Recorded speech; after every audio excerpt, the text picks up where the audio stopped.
안녕하세요. 캔들피그와 김하백의 나불대화 시간입니다. 요즘 중국 이야기가 갑자기 많이 늘었죠. 중국 경제에 대한 긍정적인 전망이 늘면서 이게 시작이 되었는데 반대되는 이야기도 상당합니다. 그래서 오늘은 이 양쪽 이야기를 한번 해볼까 하는데요. 어떤 내용인지 한번 들어보도록 하겠습니다. 반갑습니다. 김하백님. 네, 안녕하세요.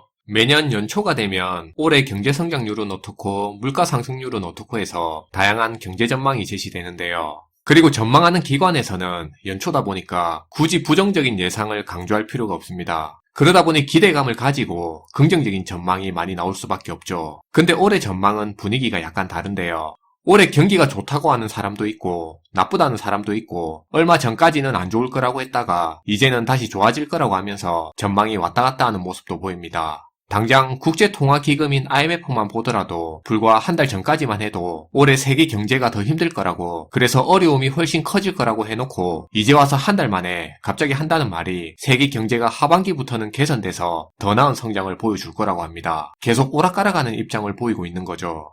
진짜 그렇긴 하더라고요. 한 기관에서도 양방향으로 여러 시나리오를 내놓는 경우도 많고요. 최소한 방향성은 하나로 통일하고 여러 시나리오 나오는 건 이해라도 하겠는데 방향성을 두 개로 두고 시나리오는 시나리오대로 여러 개 만들어서 전망하는 일도 꽤 많더라고요. 말씀하신 것처럼 몇 주도 안 됐는데 말이 오락가락하는 경우도 상당하고요. 네, 오늘 다룰 중국 경제 전망도 마찬가지입니다. 긍정적인 전망과 부정적인 전망이 혼재 있는데요. 이번에 열린 다보스 포럼을 보면 여기에 참석한 글로벌 CEO 73%가 올해 경기가 더 나빠질 거라고 했습니다. 그러면서 중국 경제의 붕괴가 세계 경기 침체의 내관이 될 거라고 우려했는데요. 반면에 다보스 포럼에서 세계 각국의 경제학자 50명을 인터뷰했는데 여기서 나온 52%의 대답이 중국 경제가 양호하게 성장할 거라고 해서 엇갈리는 입장을 내비쳤어요. 이게 뭔 말입니까? 헷갈리네. 그러니까 다보스 포럼에 참석한 사람들인데도 CEO 70%는 세계 경제가 안 좋을 거라고 하고 있고 중국이 경제 침체의 내관이 될 거라고 하는데 또 거기에 참석한 경제학자들 반 조금 넘는 사람들은 중국 경제가 괜찮을 거라 이렇게 말했다 이겁니까? 그렇죠. 그 다보스 포럼 안에서도 의견이 그만큼 갈렸다는 거죠. 어쨌든 오늘은 중국 경제를 전망하는 방향성이 다른 두 의견을 한번 살펴볼 텐데요. 먼저 올해 앞으로 중국 경제가 양호할 거라고 보는 입장을 한번 보면 이걸 주장하는 사람들의 의견은 크게 보면 네 가지 근거를 제시하고 있어요.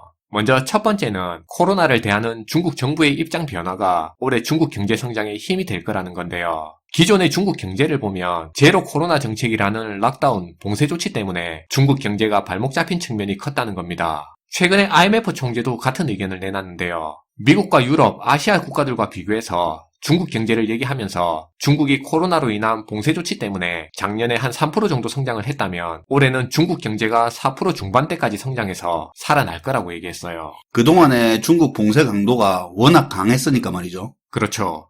세계은행도 비슷한 입장으로 올해 중국 경제가 4.3% 정도 성장할 거라고 전망했고 골드만삭스에서 발표한 세계 경제 레포트에서도 올해는 중국의 해가 될 거라고 해서 이런 중국 경제 성장에 힘입어서 세계 경제가 수요도 살아나고 유럽, 아시아 등등 세계 전체 경제가 중국 경제 성장의 수혜를 볼 거라고 전망했습니다. 이건 무슨 어쨌든 계속 하시죠. 골드만삭스가 한 얘기하면 그 반응 나올 것 같았어요. 근데 사실 여기서 우리가 알아야 될 게 골드만삭스 같은 경우는 많이 알려진 것처럼 중국이란 나라의 투자 비중이 되게 높은 회사입니다. 그래서 이런 이해관계를 감안해서 레포트 내용을 이해할 필요가 있는 거죠.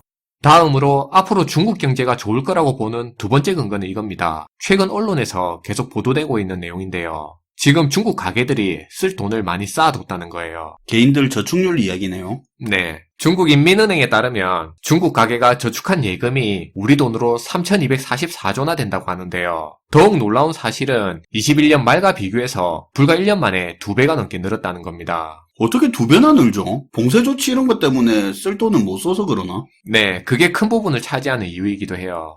여기서 즉시 소비로 쓸 수 있는 잉여저축이 889조 원 정도 된다고 해서 이게 봉쇄조치 해제로 소비로 이어질 경우에는 내수진작을 일으키는 중국발 소비 붐을 확대시킬 수 있게 되고 그럼 그게 올해 중국 경제 성장을 이끌 수 있다는 의견입니다. 그리고 올해 중국 경제가 좋을 거라는 그 의견의 세 번째 근거는 물가 문제입니다. 최근에 가스비, 난방비 폭탄이다 해서 우리도 지금 피부로 느끼고 있는 문제지만 온 세계가 지금 물가 문제로 난리죠. 유럽은 9%고 영국과 이탈리아는 10%가 넘고 미국과 캐나다도 6%대가 넘습니다. 심지어 저성장과 저물가 늪에 빠졌다고 하는 그 일본도 지금 물가가 4%대인데 중국 물가는 1.8%로 2%가 채 안 되죠. 여기에 특히 생산자 물가 같은 경우는 심지어 마이너스를 보이고 있습니다. 이 말은 생산자 물가지수가 시차를 가지고 소비자 물가지수로 이어지기 때문에 이게 향후에 중국 소비자 물가를 더 안정되게 할 수 있다는 건데요. 이게 의미하는 게 뭐냐면 지금 흘러가고 있는 세계적인 통화긴축 흐름과는 반대로 물가가 안정된 중국이라서 경기 부양을 위해서 낮은 금리를 유지하고 돈을 더 푸는 그런 완화 정책을 펼 수 있다는 거예요. 그게 경제 성장의 원동력이 될 수 있다는 근거로 주장되고 있는 거고요.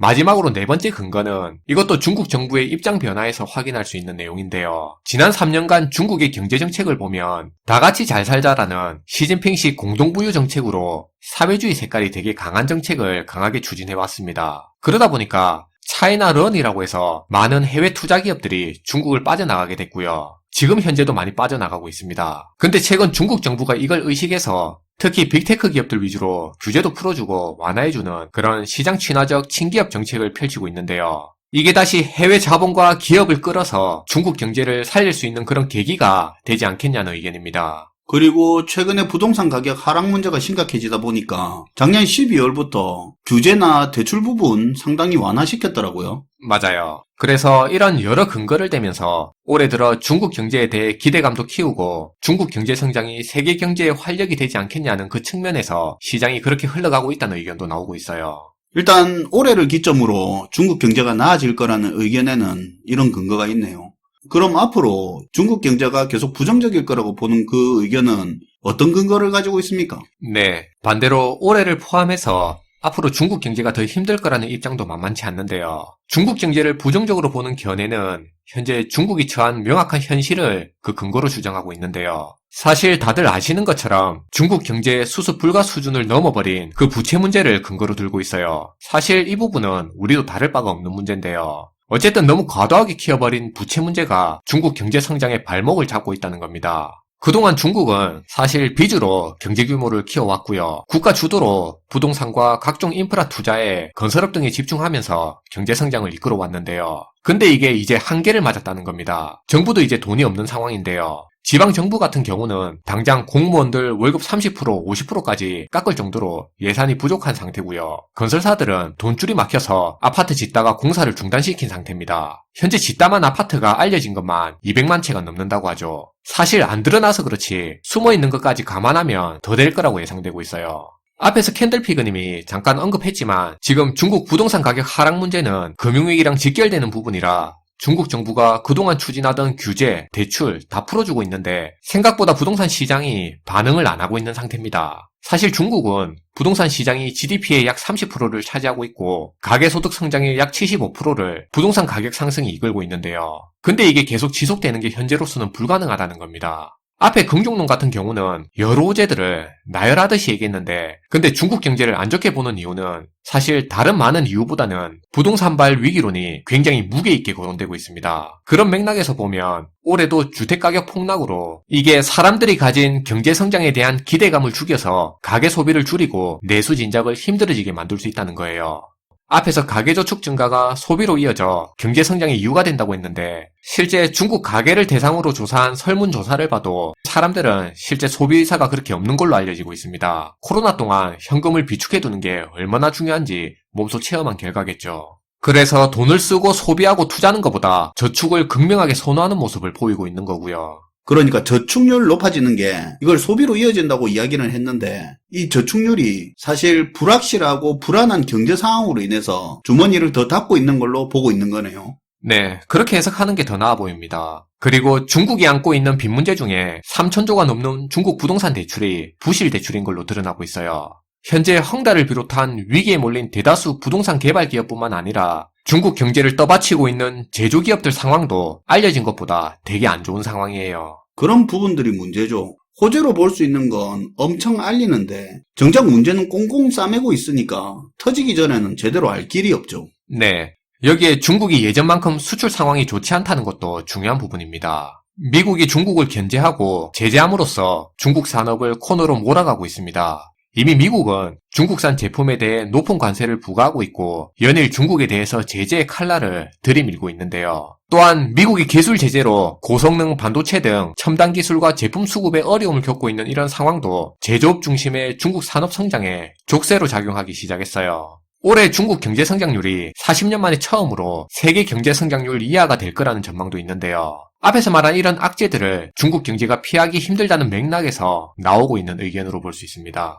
지금까지 향후 중국 경제의 양쪽 전망에 대해서 소개했는데요. 앞에서 중국 경제를 얘기했는데 개인적으로는 오늘 내용을 하면서 이게 더 중요할 것 같다는 생각이에요. 경제 위기의 내관이 중국에서 거론되는 문제랑 마찬가지로 한국에서도 거의 똑같이 거론되고 있다는 겁니다. 주요 골자는 중국이나 우리나 다 가계부채 부동산발 빚 문제라는 거예요. 기존의 빚에 의존해서 유지되던 경제가 이제 한계에 이른 상황이라는 걸 우리가 인식할 필요가 있을 것 같습니다. 그 핵심이 부동산 가격 하락이죠. 오늘도 잘 들었습니다, 김하백님. 네, 감사합니다.